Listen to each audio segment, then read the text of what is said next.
I hope this is meaningful in some way for you. We are just going to get right into it. So my name is Noah. I'm a registered psychotherapist in Toronto, in Ontario, as well as an academic coach. So I'm going to be presenting this from being in the field and being in sort of on the ground. So we are Resolvve, and we are student mental health. And I'm going to hand it over to Simon to introduce himself. Hi, I'm Simon. I'm the second half of Resolvve, and I'm here to approach the problem from a neuroscientist point of view. I recently submitted my thesis, and I'm very interested in giving back to the student experience. Okay. So we can imagine a student named Jeff. It's his first time living away from home as he moves to a new university, perhaps in a new city or a new country. He has to figure out all these things like cooking for himself, taking care of himself, and making sure that he gets to his classes. Of course, like everyone, he parties a little bit during the first semester. He doesn't do very well on his tests, and he's not used to it. And before he knows it, he's having trouble getting out of bed. He's having trouble feeling good about himself, and he's having these anxious, intrusive thoughts that he doesn't really know how to deal with them. And worst of all, he feels like a failure. He doesn't think that he can get anything out of university anymore. He doesn't know what kind of career he can get. This is unfortunately a very common struggle for students in both high school and universities. Approximately 2 in 5 students will struggle with their mental health, though with the pandemic, this number is probably much higher. And Jeff here, he'd have to set up a separate appointment with a counseling service, a separate appointment with an academic service. And I don't have a third arm here, but you'd also need a separate appointment with a career counselor. When in reality, all of these all of these problems revolve around mental health, and they should all be addressed within one professional. So the solution to this problem that students are struggling, and if you listen to the way Simon's describing Jeff, it really is a whole myriad of issues that are going on. And it's very hard to say, this is your academics, this is your mental health, this is because you don't know what you want to do with your life.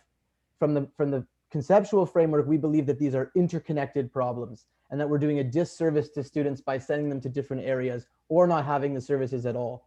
So Resolvve, first and foremost, in Ontario, as our test market, are going to be working with registered psychotherapists who have an integrative approach to the work that they do, who are trained in the ability to do academic coaching and deal with ADHD, and are also working with models for career counseling and guidance, as opposed to sending people to separate places. And more than that, our interest is trying to get into the market of mental health education. We feel, especially in the high schools, but also in the universities, that there isn't centralized learning like there is for phys ed that is part and parcel of the curriculum. And we hope to solve that problem as well.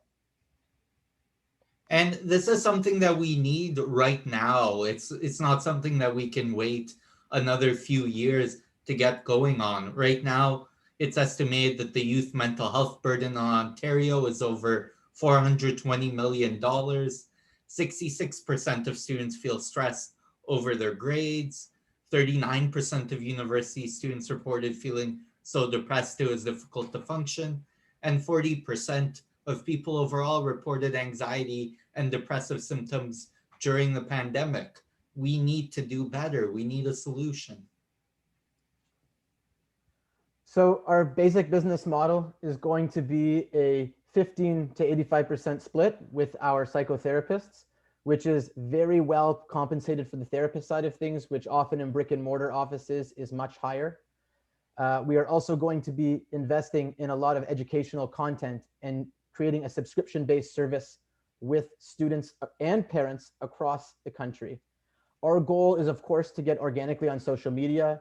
We've started doing that. We've started posting content. We're going to have speakers. We're going to have Instagram lives and TikToks and all the things on the ground with students. We want to have a brand that speaks student mental health.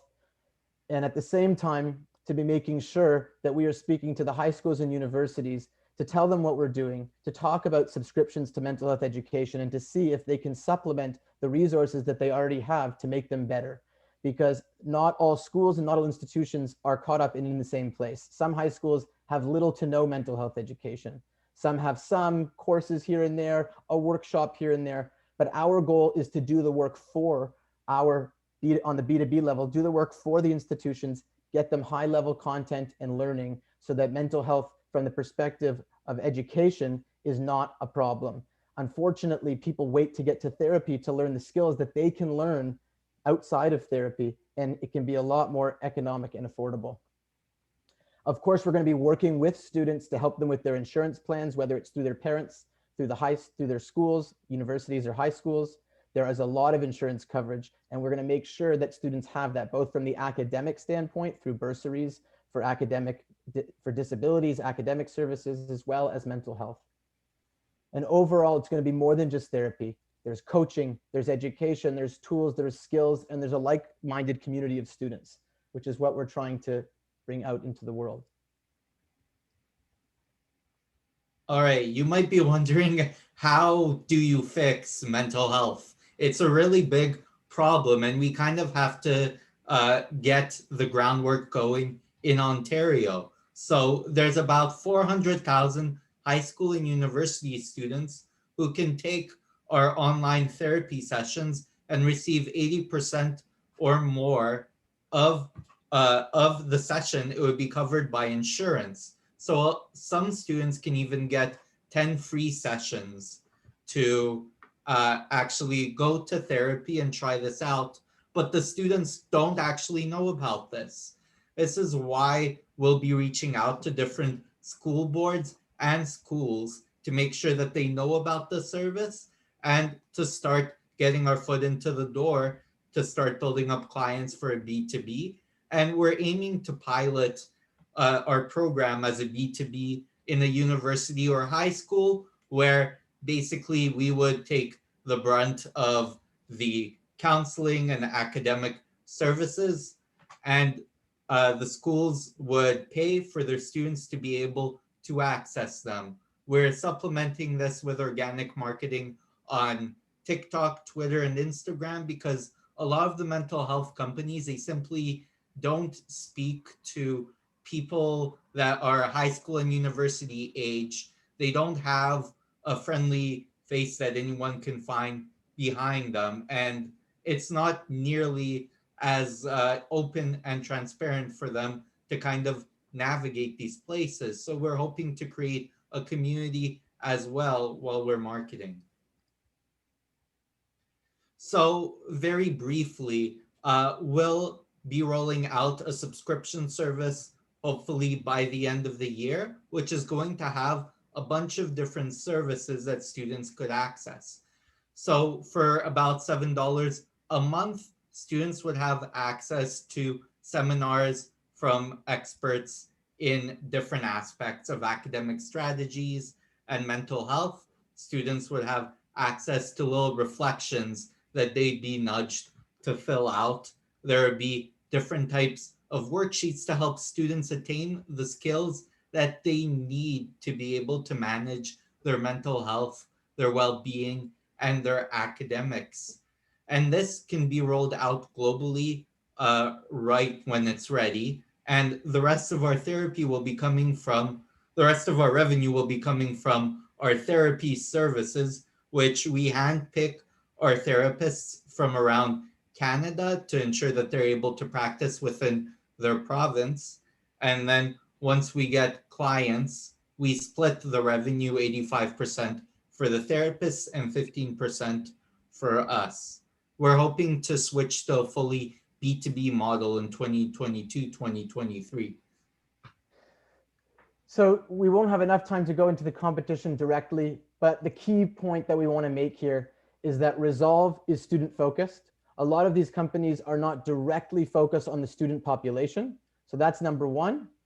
And we want to make sure that students know that this is tailored directly to them. And number two, that we are not just a therapy company. We are going to have the educational resources, which is everything, one-stop shop for all things that students would need to work on their mental health, their academic success, and their personal growth. So we didn't mention Pushpay, who's our social media and brand communication. He's got a big following on TikTok and Instagram, and we're going to be utilizing him and have been to really get ourselves out there and establish, like Simon was saying, a face-to-face brand. I'm going to be involved there speaking from myself, from Noah the psychotherapist, and from the company Resolvve. And we wouldn't be able to get here without a lot of our advisors. We have advisors that are on the psychotherapy and counseling side. We have people helping us with our web rebranding and design. We're connected with the Global Institute of Mental and Brain Health Investment through Siobhan Bhavnani. We're connected to a few people with expertise in business development and marketing. We've already drafted up different legal frameworks just to protect our users and protect our therapists.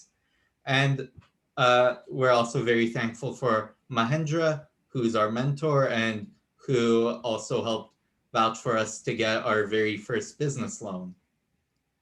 Okay. So just a quick timeline. We started in August. Our therapy is now live, and in September, we're hoping to roll out subscriptions and hopefully expand into Europe in December 2021. Thank you. Thank you. Well, that's great, guys. Thank you for the update. Great presentation.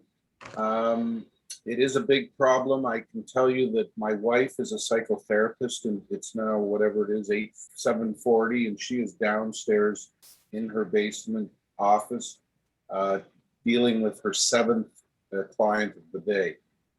And it's like that every day. And it is just a real shortage and a real demand. And the pandemic only made it more acute. So, I think you guys are on to something really important here. Who has a question? Go ahead, Sita. Guys, great presentation, and agreed with Jeff. You're hitting on a real problem. I was speaking to a niece yesterday who's going from high school to university, and her mental health and well-being at the university is something she's thinking about as she's choosing a school. So, the generation's changing. Folks are thinking about it a lot more. So you're really on topic with the timing and the importance of it. Within the deck, the recommendation I give you is to get more crisp on the metrics that matter and the metrics that you'll be measuring. And understanding that, I respect that you're still in earlier stages and some of these things you'll be learning as you go. But with respects to the social media efforts, what's the conversion you're hoping to get out of that? What's the expectation on, your CAC to LTV? And in these early stages, the numbers are going to be imperfect and they'll just be refined over time. But that's one piece of feedback I have for you on the deck. Yeah, thank you for the feedback. That's definitely something we need to think about and plan for as we continue rolling out the social media. But it's also just very important for us, and part of the brand is going to be on the ground. We have a face, and so of course we're going to be thinking about that and seeing how we can do to maximize returns, customers coming, especially for our subscription service and all of that stuff. So we'll be focused on that, but our goal is also to just be the face of student mental health with people and keep that organic. So I don't know how much we'll get from social media, but again, and Noah, your metrics there that you want to measure will be different. They might be around engagement, right? So just defining for the company, what are the metrics that you really care about, and then get the audience on board and measuring the, so that we're aligned on whatever the baselines are that are important to the business. Good clarification though.